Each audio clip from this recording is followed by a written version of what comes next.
Gervon Davis has slammed Floyd Mayweather after his brutal prediction of Tank's upcoming fight with Frank Martin. Meanwhile, former professional boxer and commentator Tim Bradley believes that Frank Martin doesn't have the necessary experience to defeat Tank. Bradley believes that Tank will leverage his superior power to secure a late knockout victory over Martin. Martin's struggle to string together consistent rounds against Tank will also be detrimental. He won't have the luxury of playing it safe in the later rounds, maintaining a lead and steering clear of Tank's knockout attempts. Tim Bradley mentioned to Fight Hub TV that he believed Frank was lacking experience. Bradley explained that Frank needed to be able to put rounds together, and he didn't see Frank being able to do that, which he identified as the main issue. I think that Frank, what he's lacking his experience. That's what he's lacking it. He got to be able to put rounds together. And I don't see him being able to do that. Bradley's assertion that Martin is not experienced enough to take on Tank Davis holds true. It's concerning that Martin struggled in the initial 7 rounds of his previous bout against Tim Haratunen last year. He only managed to activate his offensive strategy in the final rounds from 8 to 12. If Martin has a sluggish start against Davis on Saturday night, he may find himself too far behind in the bout to mount a comeback in his desperation. Martin might resort to reckless tactics, giving Tank the perfect opportunity to capitalize with a powerful punch and secure a knockout in the later rounds. Bradley added that he was also concerned about Frank in the later rounds, pointing out that Tank Davis was comfortable and didn't mind playing catch-up. Bradley noted that Davis was an apex predator for a reason, as he skillfully set traps that opponents often failed to recognize. That's the problem in the later rounds I worry about Frank. In the later rounds too, where you have a guy that's comfortable and he don't mind playing catch-up. See, that's the thing you don't realize, that he's an apex predator for a reason. Because he said if Martin repeats the slow start he showed against Haratunen, Tank Davis might not need to worry about catching up. Should Martin maintain that sluggish pace, Davis could take an early lead and force Martin into a desperate, reckless fighting style. This would create prime opportunities for Davis, the undefeated WBA secondary champion, to land powerful counterpunches. Bradley remarked that Tank Davis had the ability to wait for his opponent to make a mistake, then line up for a decisive shot, often finishing with one punch. He expressed his opinion that Frank tended to make mistakes, especially late in the match, which a fighter like Tank could easily exploit. A more prudent approach would have been for Frank Martin's management to match him up against a few skilled opponents in the 135 pounds division. Before pitting him against the seasoned Tank traps, he'll wait on you to make that mistake, and he'll line you up for that shot, and he'll finish you 1-1 punch. I think Frank makes mistakes, and he makes mistakes late where you have a guy like Tank to be able to expose that. It appears that Martin's promoters rushed to secure a lucrative fight for him, skipping the crucial step of gaining sufficient experience to prepare for such a significant leap in competition. Ideally, Martin should have faced other opponents before challenging Tank for his WBA title. Moreover, Bradley mentioned that as the fight progressed, all the hype, the bright lights, and the presence of being in the ring with Tank Davis, a fighter capable of punching hard with both hands, would exhaust Frank Martin in the end. Bradley predicted a late stoppage from Tank. As the fight goes on, all the hype around the fight, all those bright lights, and just that presence of being in there with Tank, the guy that can punch hard with both hands, it's going to gas. It's going to gas out of Frank Martin.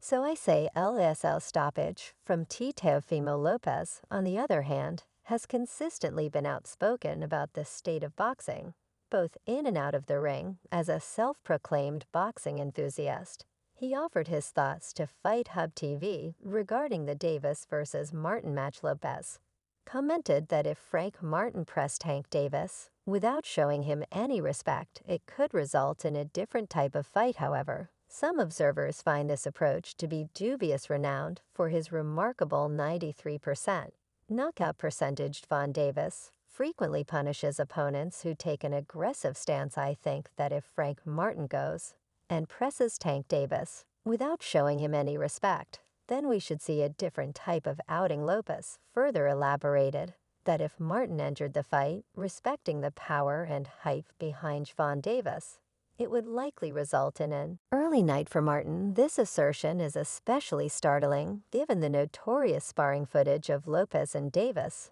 In the video, Davis delivers a powerful counterpunch to Lopez towards the end of their bout, causing the sparring to be halted. Considering this background, it's puzzling why Lopez would endorse a strategy that seemingly caters to Davis's strengths. However, if he comes in there just respecting the power and the hype behind Gervonta Davis, then I believe that'll be an early night for Frank Martin. In addition to discussing the impending battle between Davis and Martin, Lopez shared details about his decision to decline a matchup with Ryan Garcia. He explained that the timing wasn't right and expressed gratitude for his current situation. Lopez mentioned that if he and Garcia were to face each other in the future, they would incorporate USADA and all for more extensive testing to ensure the sport remained clean. Ryan Garcia emerged victorious over Devin Haney after turning down Teo's proposal, only to later find himself embroiled in controversy when a test revealed traces of ostarine in his system. Should Garcia avoid suspension, a clash between him and Lopez would undoubtedly become one of the most eagerly awaited matchups in the coming year at the right time. And just by doing that, I'm just thankful that the outcome for me now is like, where else can I take it? And if we meet again in sense, and they come about me and Ryan Garcia facing each other, then we'll bring in Vasada, we'll bring in Doug, and we'll bring in more testing into the sport. That way we keep it clean. Vasil Lomachenko, once a rival to Teofimo Lopez, recently crossed paths with another familiar adversary of Lopez's, George Kambosos. Lomachenko emerged victorious in a commanding and conclusive manner against Kambosos. Lopez commented, "I knew that Lomo would win. The guy hasn't looked impressive in his last outings. Good for him. He's getting his flowers, as he should. This result is noteworthy since Lomachenko's decisive victory over Kambosos was somewhat unexpected because Lopez had previously fought Lomachenko to win the 135 pounds titles, but then lost to Kambosos. Lopez also discussed the possibility of a rematch with Kambosos, stating, "I wanted that rematch, never got it. They wanted to go with the money and take the Loma fight in Australia." Although Lopez stated that he would like to see them again, it doesn't seem likely right now. It might be a thrilling fight, but given the circumstances and timing, it may not be as important as it once was. Coming back to the fight between Frank Martin and Gervonta Davis, it won't be their first time competing together, as they have sparred previously. Will the past altercations between the lightweight competitors matter when the action takes place on June 15th? A victory over Martin can help Davis, one of boxing's biggest names, go closer to some of the biggest battles in the sport. Potential showdowns against Shakur Stevenson, Timo Lopez, and a rematch with Ryan Garcia loom on the horizon for Tank. And the Baltimore native isn't discounting any lessons learned from past sparring sessions with Martin. Tank Els said, "We got to see on June 15th if he's really intimidated. I spared him before at the Mayweather gym. Nothing really personal. It was just two young guys that were trying to make something out of nothing." Frank Martin, at 29 years old, with an unblemished record of 18 wins and 12 knockouts, is about to step into uncharted territory.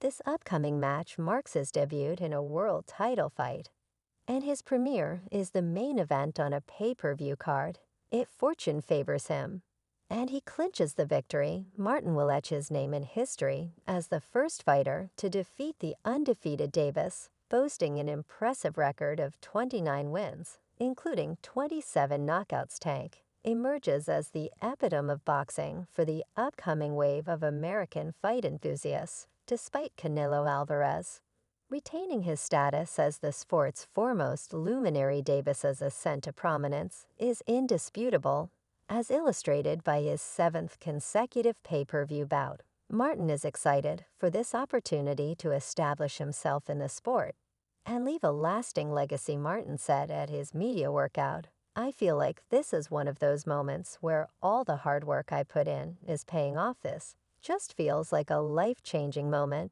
Martin, an admitted tardy entrance to the boxing world, sauntered into the gym gates at the age of 17. But it wasn't until he turned 18 that he truly embraced the sport. Familiar with the feeling of being the overlooked contender, he spent years battling in local rings before joining forces with trainer Derek James, a partnership that propelled him onto the national stage. In 2022, Martin soared to prominence with a resounding victory, unanimously outmatching the undefeated Michelle Rivera. This triumph marked a pivotal moment in his journey towards